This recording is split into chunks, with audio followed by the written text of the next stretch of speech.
Mai 1968 révolutionna la France. Il y a 50 ans, ce mouvement social, étudiant et ouvrier changea l'histoire. Tout commença par la mobilisation des étudiants parisiens, un mouvement essentiellement anti-autoritaire, libertaire, qui dénonçait à l'époque l'impérialisme sous toutes ses formes, revendiquait la libération des mœurs et contestait la vieille université et la société de consommation qui avait gagné la France, après 10 années de prospérité et le début du chômage. Cours camarades, le vieux monde est derrière toi, soyez réalistes, demandez l'impossible, sont autant de slogans qui fleurissent alors. Les manifestations furent suivies de répressions policières en mai et juin 1968. On comptera au moins 7 morts, plus de 2000 blessés et des centaines d'arrestations. Le mai français est alors en alignement avec ce qui se passe dans les milieux étudiants et ouvriers d'un grand nombre de pays, en Allemagne, aux États-Unis, au Mexique, au Japon, au Brésil, en Tchécoslovaquie ou en Chine.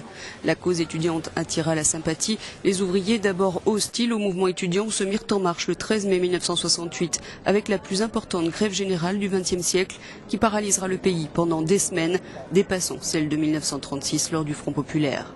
Au-delà des revendications matérielles ou salariales, il y a la remise en cause du régime gaullien installé depuis 1958. Pour De Gaulle, cette crise, c'est d'abord la chienlit.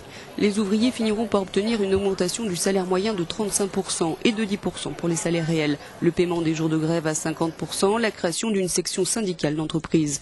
Ce sont les accords de Grenelle rejetés par la base, jamais signés mais appliqués par la suite par les gouvernements successifs.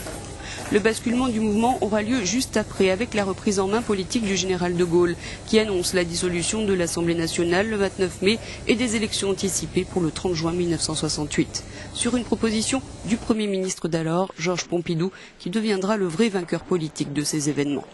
Avec le recul, certains évoquent une révolution manquée mais des réformes réussies. De cette période restent certaines figures marquantes, comme Daniel Cohn-Bendit, manifestant étudiant de la première heure, qui s'exprimait ici depuis l'université de Francfort après son expulsion de France en 1968. Je ne pense pas que ce mouvement se terminera par ce que nous voulons, une nouvelle société basée sur des conseils de travailleurs, vous savez. Je sais que ce n'est pas le moment, mais je pense qu'une chose importante et fantastique se passe en France. Les gens ont appris qu'ils pouvaient changer les choses s'ils descendaient dans la rue et occuper les entreprises. C'est important.